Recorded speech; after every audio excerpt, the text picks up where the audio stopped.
Pronto mondo? Donne e uomini nel cuore della missione. A cura del Centro Missionario della Diocesi di Padova. Conduce Andrea Cantonna. Bentornati carissimi ascoltatori.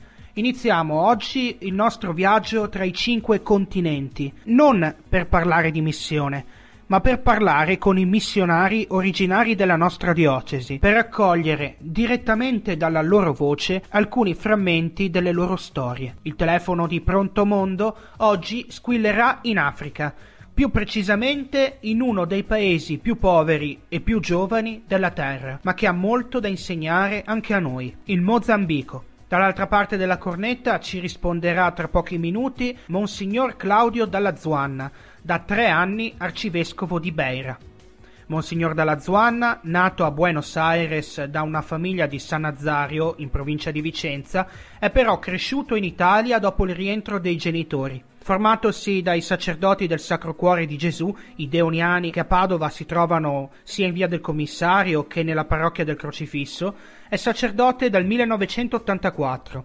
Dall'85 è missionario in Mozambico, è stato vicario generale dei deoniani ed è arcivescovo di Beira dal 2012. Prima di far squillare il suo telefono, forse, cari ascoltatori, è meglio regalarci qualche dettaglio in più su questo paese, il Mozambico.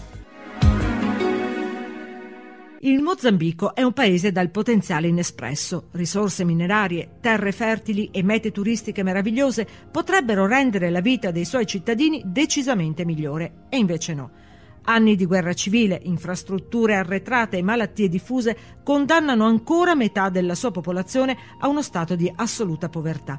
Per quasi mezzo millennio, colonia portoghese, il Mozambico fu tra gli ultimi stati africani ad ottenere l'indipendenza, a prezzo di una guerra lunga e sanguinosa. È autonoma solo dal 1975. Scarsa se non dannosa l'eredità dei portoghesi, il nuovo governo indipendente, espressione del Fronte per la Liberazione del Mozambico, Frelimo, prima si schierò con l'Unione Sovietica diventando di fatto una dittatura, poi innescò una guerra civile contro il fronte anticomunista noto come Renamo. Tra il 1981 e il 1994 si verificarono nel paese 1 milione di vittime, il 95% delle quali civili.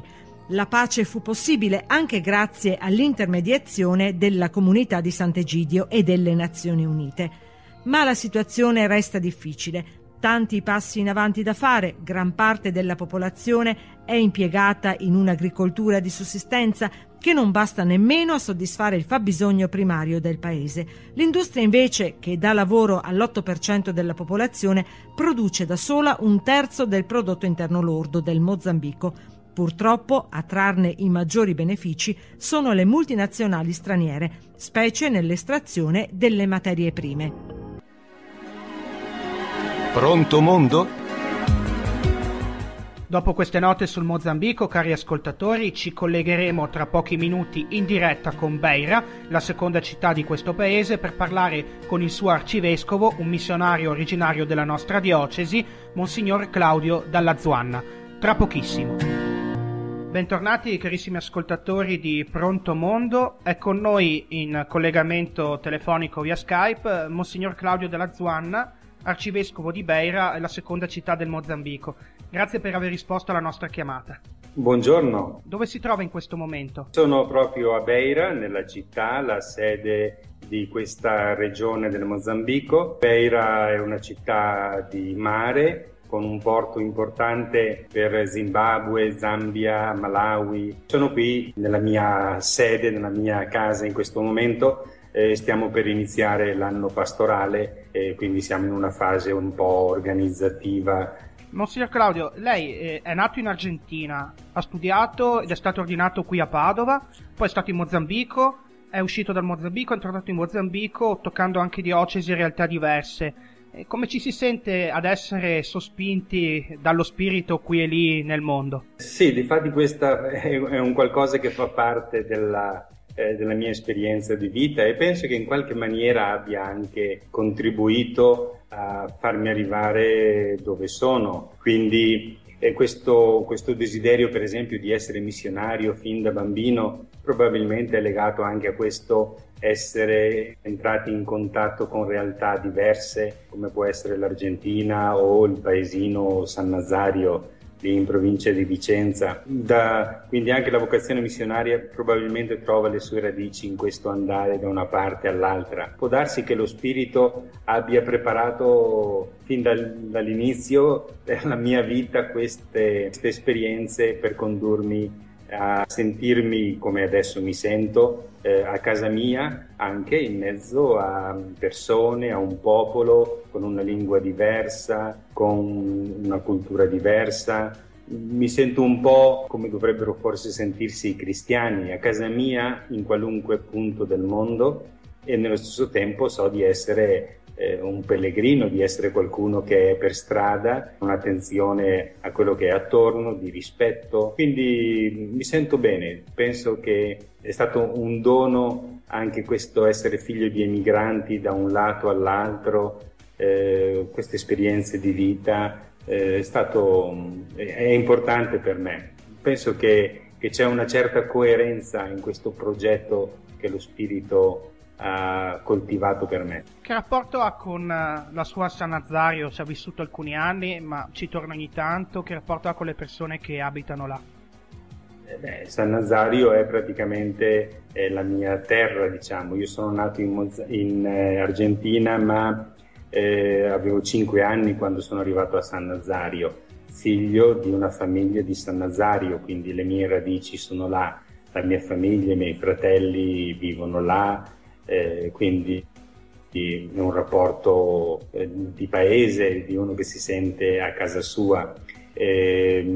Torno spesso là, quando vengo in Italia passo sempre giorni lì a San Nazario, e da parte anche del paese, di questa parrocchia abbastanza piccola come numero di abitanti, c'è una forte solidarietà. Solo per dire che dopo la mia nomina a vescovo, un gruppo di 10 persone di San Nazario sono venute qua e sono rimaste 2 mesi a lavorare, a mettere a posto la casa, a darmi una mano. Quindi c'è un rapporto così di paese, di amicizia e anche di riferimenti culturali. Appunto le mie radici io le riconosco a San Nazario. Qual è stato all'epoca il suo primo impatto con il Mozambico? Perché un conto è sentir parlare di Africa, un conto è metterci piede. Sì, io sono arrivato in Mozambico nell'85, avevo 27 anni, quindi diciamo ero giovane. Il Mozambico in quel momento viveva una guerra civile a tutto campo, quindi i primi 2 anni li ho vissuti all'interno, in un'area rurale, direi quasi in completo isolamento. È solo pensare che quando per uscire dopo 2 anni sono rimasto 25 giorni in attesa di un piccolo aereo su queste piste d'erba dell'interno per poter uscire e arrivare alla città e da lì rientrare in Italia. E comunque l'entusiasmo dell'andare in missione, del conoscere una realtà nuova, mi ha sostenuto molto e in qualche maniera ha tolto quelle difficoltà che ci sono appunto nell'impatto nella vita sociale, culturale, le lingue, l'alimentazione, tante cose nuove che uno trova, ma affrontate con l'entusiasmo giovanile e con l'entusiasmo di una vocazione che si realizza, qualcosa desiderato da molto tempo, mi ha aiutato fin dall'inizio ad avere un impatto positivo e una sintonia, una simpatia con questa terra, con questo popolo. Grazie Monsignor Claudio, noi torneremo tra pochissimo da lei. Nel frattempo però vogliamo dare ai nostri ascoltatori qualche dato sulla sua diocesi, l'arcidiocesi di Beira, e più in generale sulla Chiesa in Mozambico. Non è esattamente quello che definiremmo un paese unitario il Mozambico. Decine le lingue parlate, decine le etnie di provenienza della popolazione, decine anche le confessioni professate. Sebbene i cristiani stiano aumentando sempre più, decennio dopo decennio, sforando nel censimento del 2007 quota 50%, i cattolici rappresentano meno di un terzo della popolazione, con il 28,4% degli affiliati, con una crescita del 5% rispetto al 1997. A ruota le altre congregazioni e confessioni, quasi 18% i musulmani, mentre sono quasi il 18,7% i non credenti dichiarati. Già, perché tra gli anni 70 e gli anni 80, con strascichi anche nel periodo seguente, il governo filo-sovietico ha avviato una campagna di contrasto alle comunità religiose. La Chiesa cattolica, anche grazie alla lunga tradizione portoghese, è un punto di riferimento irrinunciabile a livello civile, sociale e culturale. 12 sono le diocesi, 3 metropolitane e 9 suffraganee, ovvero dipendenti, e 14 sono i vescovi che lavorano insieme nella locale conferenza episcopale. Il problema più grande è dato dalle distanze, anche enormi, tra una parrocchia e l'altra. Per questo nascono nuovi tipi di ministerialità svolte dai laici.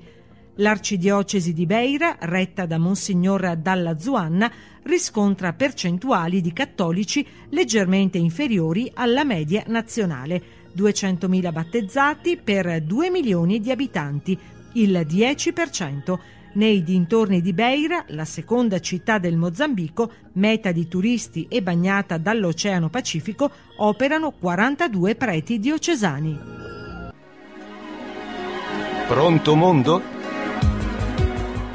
Eccoci di nuovo, cari amici di Pronto Mondo, e abbiamo in collegamento da Beira, in Mozambico, l'arcivescovo Claudio Dalla Zuanna. Grazie per essere con noi. Com'è la giornata tipo di un arcivescovo in Africa e in più in particolare dell'arcivescovo di Beira? Beh sì, forse possiamo parlare solo dell'arcivescovo di Beira, perché non so gli altri arcivescovi e come le cose funzionino in Africa e fuori dall'Africa. Il vescovo deve cercare di seguire la vita delle comunità cristiane, delle parrocchie, della gente. Questo comporta viaggi che durano anche giorni, dovuto al fatto che l'estensione è molto grande. Io ho delle parrocchie a 500 km dalla città da dove vivo, quindi ci vuole un giorno di strada, un giorno di cammino per arrivare, la visita e poi un altro giorno di ritorno, quindi a volte passo una settimana intera fuori casa e con ritmi diversi nella visita alle comunità cristiane. La giornata qui comincia prestino, intorno alle 5, un momento così di preghiera, di celebrazione, e verso le 8 inizia il personale che viene in curia, le udienze, persone che vogliono parlare con il vescovo, poi nel pomeriggio più o meno si continua con lo stesso ritmo. Verso le 6 di sera praticamente le attività finiscono. Forse questo è un po' diverso da quello che potete vivere lì in Italia. La vita delle parrocchie in Italia generalmente è alla sera, e qui alla sera viene buio abbastanza presto. Di che cosa si occupa principalmente la Chiesa Cattolica in Mozambico? L'attività principale è l'evangelizzazione, è l'accompagnamento e la formazione delle comunità cristiane.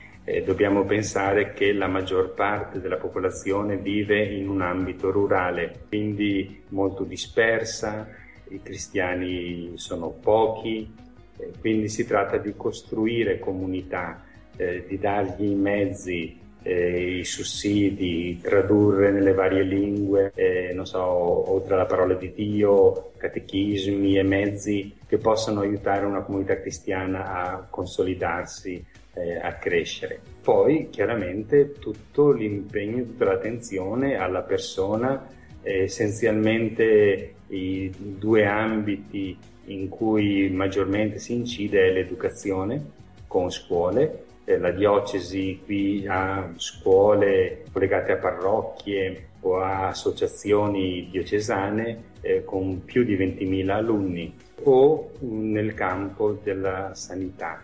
È una realtà nuova in cui si sta iniziando a investire maggiormente. L'evangelizzazione l'educazione forse sono i due campi dove maggiormente la Chiesa in Mozambico è coinvolta in questo momento. C'è anche un grosso progetto di università cattolica. La Chiesa del Mozambico è una chiesa giovane, nonostante la presenza cattolica sia in Mozambico da 500 anni, è solamente da una quarantina, una cinquantina d'anni che c'è una chiesa espressione autonoma e quindi è una chiesa che è cresciuta di pari passo con il Concilio Vaticano II. Questo cosa implica? Realmente è una chiesa molto giovane.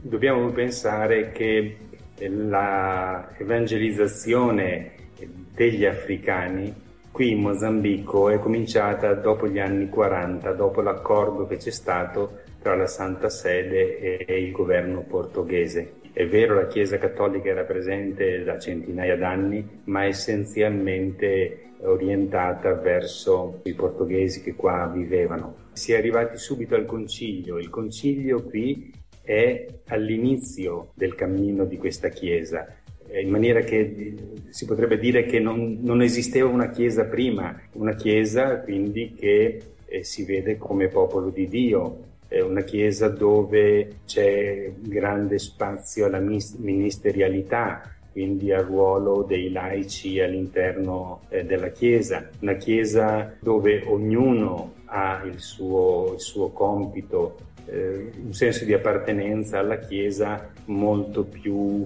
forte che non in certe esperienze, per esempio in Europa. Cosa può insegnare la Chiesa del Mozambico alla nostra Chiesa italiana o la Chiesa di Padova, a partire magari da queste nuove ministerialità? A volte quando rientro in Italia, su dalle mie parti, lì a San Nazario, in Vallata, alcuni dicono devi cominciare a mandare i tuoi preti qua perché noi non abbiamo preti sufficienti, alcune parrocchie già non hanno il prete e bisogna fare un'unità pastorale. Allora io a volte sorrido un pochino e cercando un po' di provocare dico ma forse è che avete troppi preti ancora. E loro dicono ma come troppi preti? Se già non c'è più il prete nella tal parrocchia, nella tal altra parrocchia. Dico troppi preti nel senso che le persone a volte si mettono ancora in una posizione di dire la chiesa, la parrocchia è il parroco, è lui. Se non c'è lui la parrocchia sembra quasi che finisca.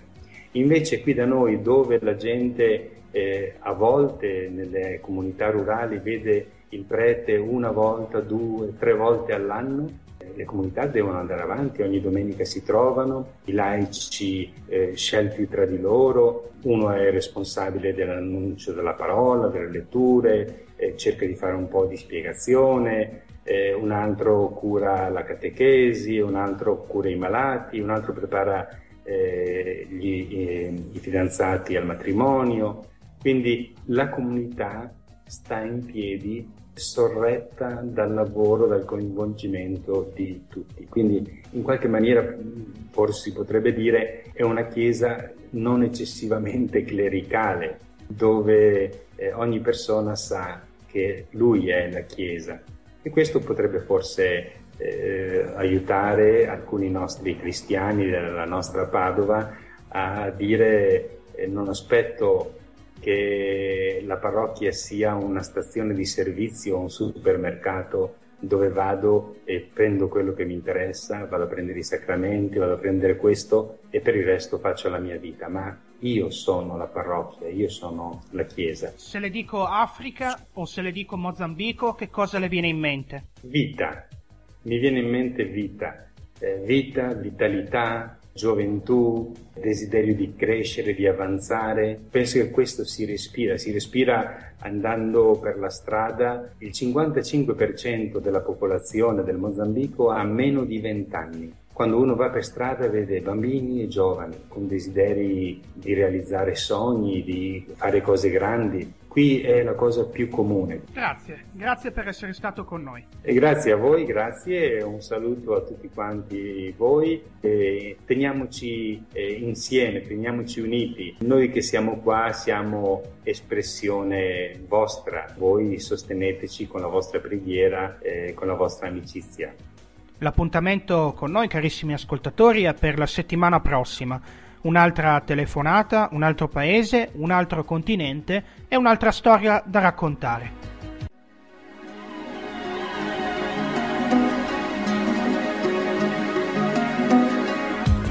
Pronto mondo? Donne e uomini nel cuore della missione, a cura del Centro Missionario della Diocesi di Padova.